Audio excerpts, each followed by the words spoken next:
Bonjour à tous, bonjour à toutes. Vraiment, il faut qu'on se dise des vérités. Dans notre pays, il y a des acteurs du football qui ne sont pas sérieux. Je dis qu'ils ne sont pas sérieux. Malgré tout ce que vous les voyez faire, ils ne sont pas sérieux. Parce que je me demande bien comment dans la vie, des gens peuvent être aussi... Ils peuvent se contredire, se dire et se contredire. Poser des actes et penser que personne ne les voit faire. Vous savez, je vais vous lire une communication de M. Guibaï Gatama. Ce monsieur-là, il croit qu'il est plus intelligent que les Camerounais. Mais pourtant, on le voit faire. Alors, communiqué de presse, c'est M. Guibaï Gatama qui le dit. Information concernant l'affaire des 455 000 euros de la FECAFOOT payés par la Fédération russe dans le compte privé de M. Samuel Eto'o, fils. Lisez bien le libellé. Affaire, donc c'est déjà une affaire. C'est une affaire. Eux, ils ont proclamé que c'est l'affaire.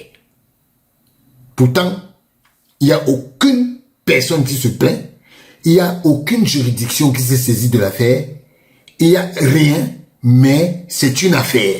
Vous voyez, rien que le début là montre déjà à quel niveau de réflexion le personnage est. Ça ne vaut pas la peine. Il n'y a rien dans la calebasse. On parle d'une affaire quand c'est déjà...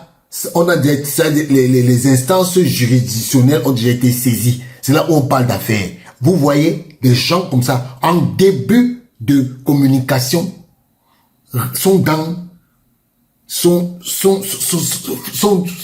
du n'importe quoi. On continue. Yaoundé, le 7 juillet, il y a 2 jours, dans mon communiqué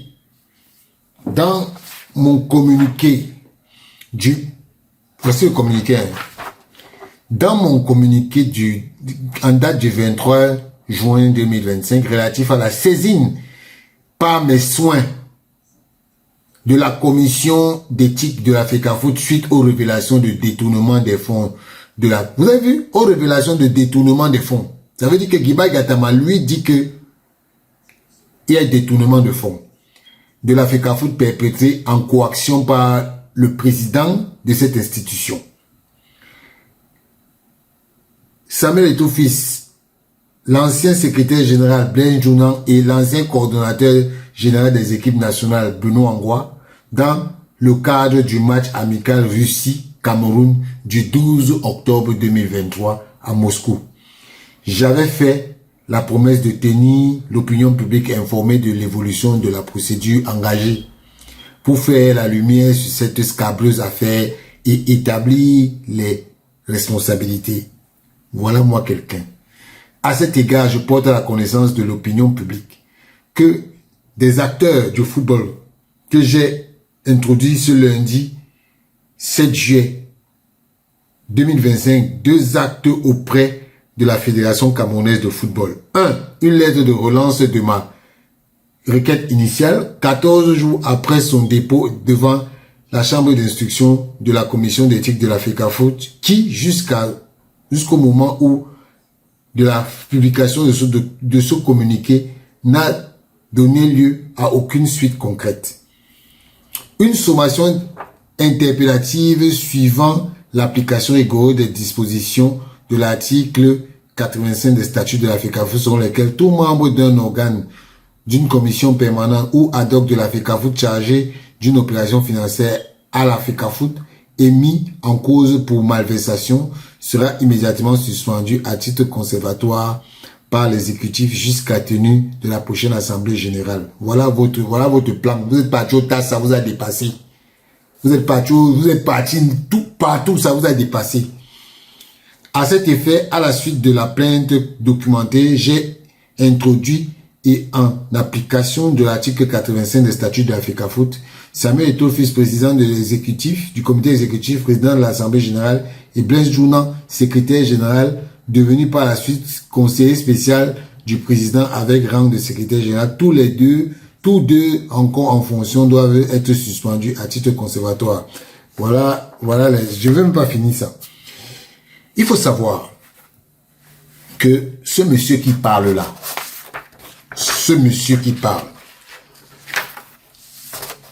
il est, depuis le 19 novembre 2024, il fait l'objet de plusieurs procédures devant l'organe juridictionnel de la FECAFOOT.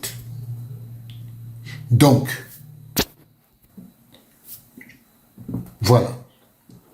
Il fait l'objet, depuis le 19 novembre 2024, de plusieurs procédures devant des organes juridictionnels de la FECAFOOT. Ce monsieur qui a pondu ce truc-ci. Et il s'agit, avec plus de précision, de 2 plaintes devant la commission d'éthique, chambre d'instruction pour violation grave et répétée de l'obligation de réserve et de loyauté qui pèse sur tous les membres du comité exécutif dont il fait partie, prévu et réprimé par les articles 15 du Code d'éthique de la Fédération camerounaise de football et 14 alinéa 1 A et P et l'alinéa 42 des statuts de la FECAFOOT. Vous voyez? Voilà quelqu'un qui a des procédures pendantes, qui vient y bavarder beaucoup. À cet effet, après des actes utiles préalables d'instruction, M. Guibaï Gatama a régulièrement été convoqué le 19 février 2025 pour être entendu le 21 février 2025 sur les faits de la plainte qu'on a évoqué tout à l'heure. Et n'ayant pas bonne conscience civile et citoyenne, il n'a pas trouvé utile d'honorer de sa présence à la dite convocation qui lui avait été pourtant déchargée à la demande de Sieur Enongene Bertrand. Voici toutes les convocations de Guibaï Gatama. Elles sont 3.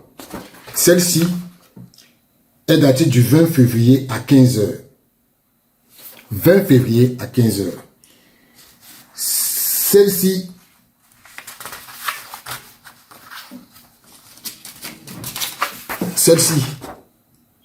elle a été envoyée le 25 mars à 15 h. Voilà celle du 31 mai 2025. Non. Oui, 31 mai 2025. Voilà les 3 convocations que Guibaï Gatama a reçues. Parce qu'il ne faut pas que vous dites que oui, c'est des choses qu'on a. Moi, j'ai fouillé, j'ai cherché, j'ai bêché. Je n'ai laissé aucun endroit où ma main n'est passée et repassée. Oui. Le 30 mai, à la requête de la chambre d'instruction de la commission d'éthique de la Fédération camerounaise de football, agissant poursuite et diligence de sa vice-présidente, Madame Nanga Christelle, laquelle fait élection de domicile à ses bureaux, ainsi que, qu'en mon étude, j'ai Maître Fouman Femme, huissier de justice, notifié, remis et laissé à M. Guibaï Gatama, demeurant à Yaoundé, et à ses numéros de téléphone, en son domicile, bureau ou étant et parlant à sa personne, l'original qui reçoit la dite convocation et des présentes, l'original d'une convocation référence 047 bar FECAFOOT bar CICE 25 signé du 25 mai par la requérante ayant en projet plainte contre M. Guibaï Gatama, Kwedem François, Mohamedou Aboubakar Alim Konaté et Issa Bassoro pour association avec entité non recommandée par la FECAFOOT et dont la teneur suit. Monsieur le Président, j'ai l'honneur de vous demander de bien vouloir vous présenter le lundi 2 juin 2025 à 8 h devant la chambre d'instruction de la commission d'éthique de la FECAFOOT, 6 au siège de la FECAFOOT à Yaoundé, afin que nul n'en ignore, en lui déclarant qu'il est invité à se présenter le lundi 2 juin 2025 à 8 h devant la chambre d'instruction de la commission d'éthique de la FECAFOOT. Voilà ça. C'est 3 convocations comme ça. Et justement, n'ayant pas honoré par la bonne conscience civile et citoyenne, il n'a pas trouvé utile d'honorer à la présence de la dite convocation qui avait pourtant été déchargée à sa demande. Le 27 mars, une nouvelle et dernière convocation lui avait été décernée. C'est celle que je viens de lire là. Et cet autre acte régulier de procédure une fois de plus, certainement de trop, fait face à la recalcitrance et au mépris par M. Guibaï Gatama de l'institution qu'est la FECAFOOT et son organe juridictionnel. Juridiquement convaincu que ce dernier était bien informé de l'existence de la dite procédure, la commission d'éthique a sans hésitation poursuivi cette diligence. Le 28 avril, une autre plainte a été introduite par la commission d'éthique de la FECAFOOT, cette fois pour violation des articles 13 et 15 alinéas 1 et 2 des codes d'éthique et 14 A1 et K des statuts de la FECAFOOT, régulièrement convoqué par Monsieur le Président de la Commission d'éthique, la chambre d'instruction de la Commission d'éthique, chambre d'instruction de la FECAFOOT, ce dernier n'a daigné réserver aucune suite honorable aux dites convocations. Cette autre procédure suit sans se laisser distraire son cours. Il faut noter que la Commission d'éthique, chambre d'instruction, est une instance d'enquête semblable à l'enquête préliminaire des instances judiciaires de droit commun. Cette chambre pose des actes d'enquête ordinaires dans laquelle s'impose un temps raisonnable pour son aboutissement. En plus, M. Guibaï Gatama, qui de par ses actes et agissements n'a jamais reconnu l'autorité de la commission d'éthique, pense pouvoir, sans aucun fondement juridique ni factuel, exiger et imposer un rythme de travail et de résultats de complaisance à cette commission. Vous voyez, il n'a jamais déféré, hein. Il n'est jamais venu. Mais lui, dans son chiffon-ci, il demande à la commission qu'il avait demandé. Monsieur, vous avez demandé, hein, vous allez d'abord déférer aux convocations qu'on vous a données. Parce que là où vous êtes là, vous ne respectez pas la commission d'éthique de la Fédération camerounaise de football. Donc par conséquent, elle ne marche pas à votre rythme. Elle ne marchera jamais à votre rythme. En plus, M. Guibaï Gatama dépasse... Bon, oui. En plus, M. Guibaï Gatama a régné cette commission d'éthique au TAS en disant que cette commission est pilotée par le président de la FECAFOOT. Mais curieusement, M. Gatama se saisit des affaires des réseaux sociaux et demande à la commission qu'il a régné au TAS et pour laquelle il n'a pas osé déférer aux 2 convocations de se saisir des affaires de Facebook, comme si le football camerounais se gérait sur des pages Facebook. Voilà, monsieur. Le voilà. Moi, je vous relis seulement mon texte que j'ai couché sur mon truc Facebook. Autrement dit, cette chambre pose, avant de décerner les convocations, des actes préalables internes à l'instruction. Elle décerne par la suite des convocations avec un temps appelé délai d'ajournement laissé à la personne convoquée de préparer sa défense. Elle peut demander et obtenir 1 ou 2 renvois de son audition. Je note que cela peut prendre environ 3 mois au moins. Tenez par exemple, dans les procédures contre Guibaï Gatama. La plainte a été introduite le 19 novembre. La première convocation a été décernée le 18 février, soit exactement 3 mois. Sauf que malgré les notifications régulières des convocations, Guibaï Gatama n'a jamais comparu.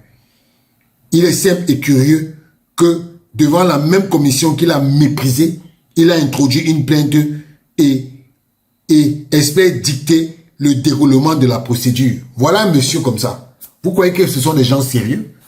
Vous croyez que ce sont des gens sérieux? Le football camerounais est trop sérieux pour avoir ce genre de personnage.